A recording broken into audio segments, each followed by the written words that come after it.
to my YouTube channel. අපි අද යනවා තවත් ලස්සන තැනක් බලන්න. ටිකක් දුර ගමනක් ඒ වුණාට මං හිතුවා ඔයාලත් එක්ක ඒ ගමන ෂෙයා කරගන්න ඕනි කියලා. මොකද ඒ තරම් ලස්සන තැනක් ඒක. එහෙනම් අපි ගිහින් බලමු අපි අද කොහෙටද යන්නේ කියලා.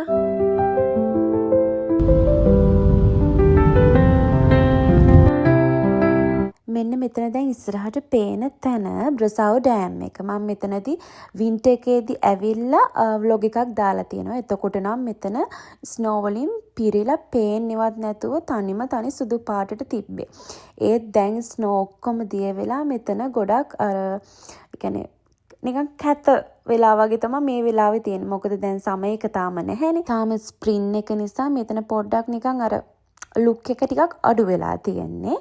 මම මේ වීඩියෝ එකට පුළුවන් වුණොත් ඇටච් කරන්නම් වින්ටර් එකේදී මෙතන කොහොමද තිබ්බේ කියලා. ඔයාලට එතකොට වෙනස බලා ගන්න පුළුවන්. අපි බලන්න ආවේ නම් මෙතන නෙවෙයි. ඒත් අපි යන මග තමයි මේක හම්බ වුනේ. ඒකයි මම ඔයාලට පොඩි වීඩියෝ ක්ලිප් එකක් ගත්තේ.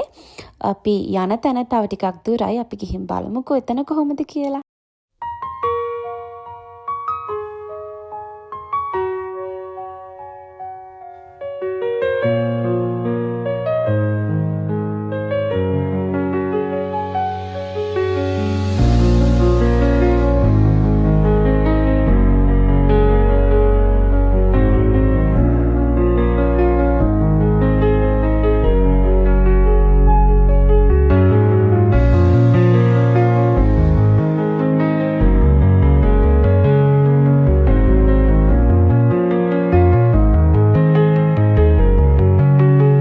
මේ තියන්නේ වින්ටර් එකේදී බ්‍රසව් ඩෑම් එක මම දැන් ඉස්සෙල්ලා පෙන්නපු තැන තිබ්බ විදිය.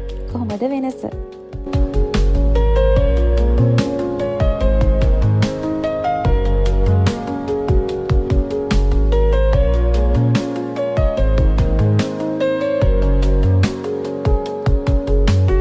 අපි දැන් මේ යන පැත්තෙත් අයිස් කඳු වලින් වට වෙලා තියෙන. අයිස් කඳු කියවට මේක කඳු වලට ස්නෝ වැටිලා වට වෙලා තියෙන්නේ.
මෙන්න මේ ලේක් එක තමයි අද අපි බලන්න ආවේ. මේකේ නම ඒබ්‍රහම් ලේක් එක.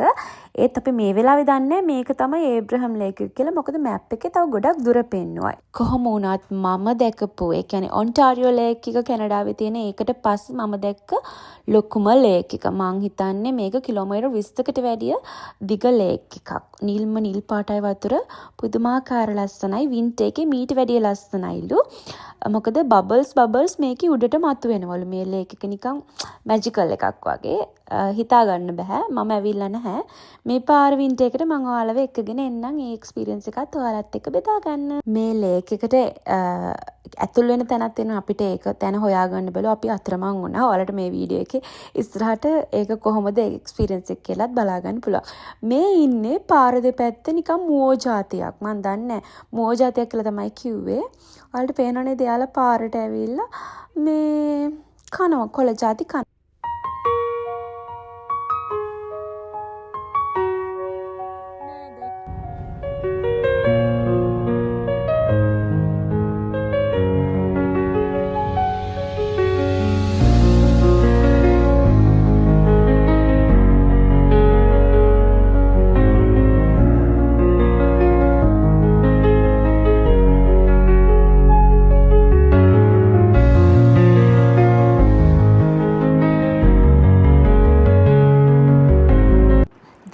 අපි දෙන්න වැඩ දෙන්න වගේ එක තැනක් තිබ්බ. එතනින් අපි හොයාගෙන ලේක් එකට යන්න වෙන්නේ නැති කියලා අපි මේ යන ගමන් ඉන්නේ. බලන්නකො මොකද වෙන්නේ කියලා.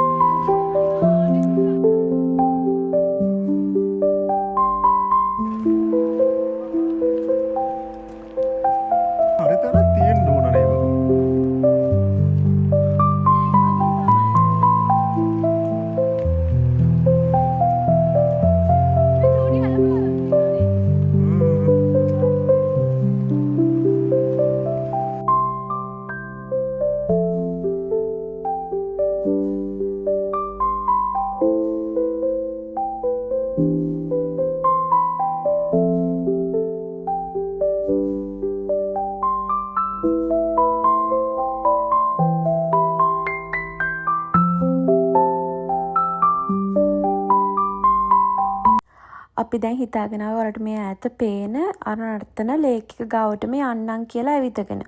කොහොම හරි අපි යනවා කොහොම හරි කිලෝමීටර් 2ක් විතර මෙතන ඇවිත්තා. ඒත් දුරයි යන්න බෑ.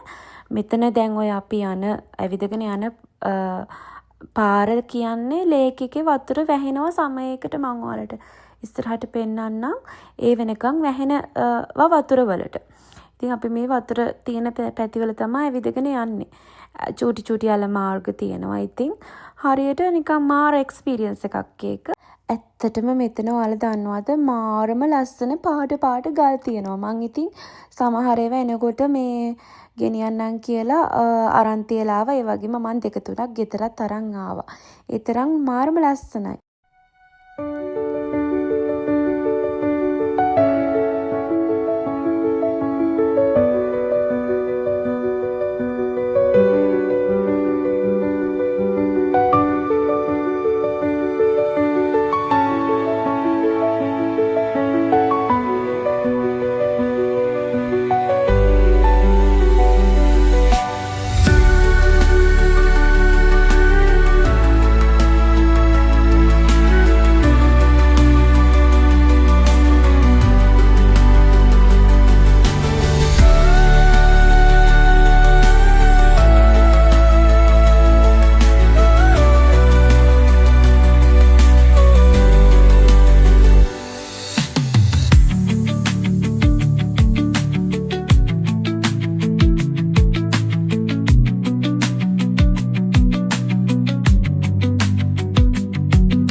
වැලිගොඩේ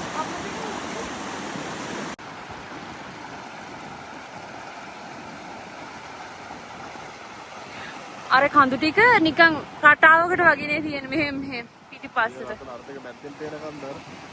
අරකනේ zoom කරලා ගන්න පුළුවන් නේ.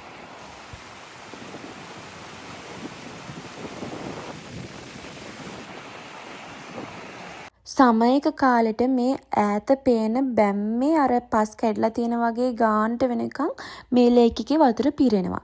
මේ දැන් පොඩි දියකඩිති වගේ එන්නේ මේ ලේක් එකේ මං හිතනවා වතුර ෆිල් වෙන්න තමයි කියලා.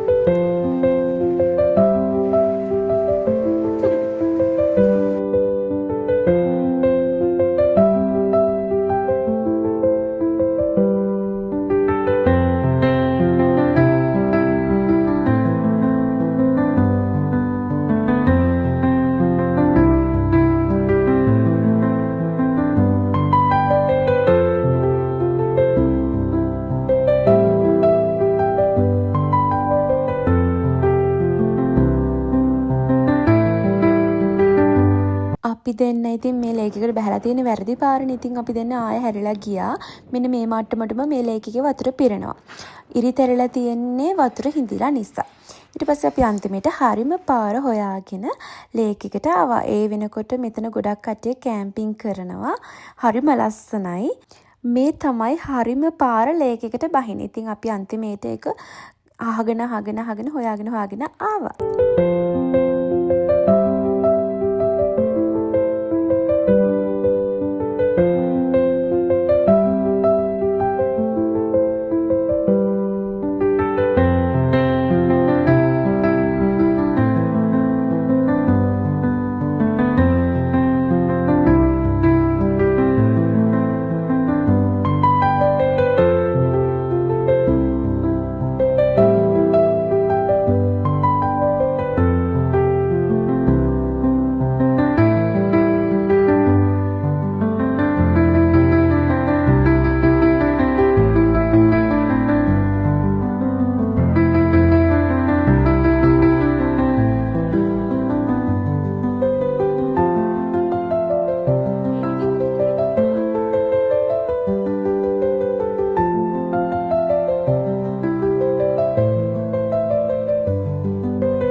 स्वप्नमतमानरिरो मोरना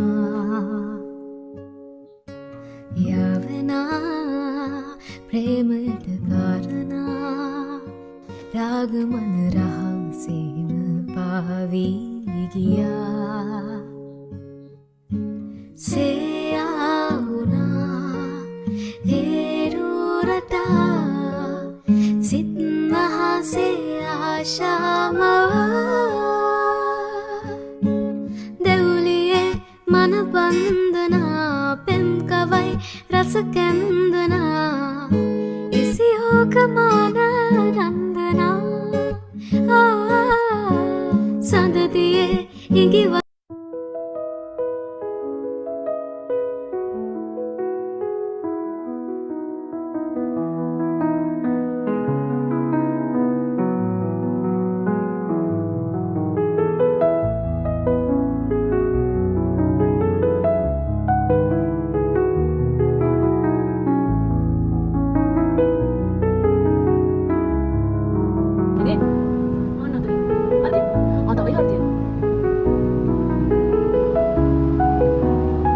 අපි දැන් මේ ගෙදර යන්න තමයි හදන්නේ. ඒ යන අතරමඟ අපිට පාරේ අපි එනකොට හම්බුන මෝරංචු වගේම තව යාළුවෝ වගේක් හම්බුණා. මම ෆස්ට් ටයිම් තමයි මේ සතාව ඇස් දෙකට දකින්නේ නිකන් බැටළුව වගේ જાතියක්. මම බලන්න ගියපු ලේක් වලින් ඔන්ටාරියෝ ලේක් එක ඇරුණම දැකපු ලොකුම විශාලම දිගම ලේක් එක තමයි මේ ඒබ්‍රහම් ලේක් එක. මම ස්පීඩ් වීඩියෝ එකක් ගත්ත බලන්නකො කොච්චර දිගයිද කියලා. හරියටම කිව්වොත් කිලෝමීටර් 20කට වැඩිය මේ ලේක් එක දිගයි. එහෙනම් මගේ වීඩියෝ එකත් එක්ක එකතු වෙන ඔයාලා හැමෝටම thank you so much. තවත් අලුත් වීඩියෝ එකක් අරන් එන්න. එහෙනම් මාව subscribe කරලා තියාගන්න. bye.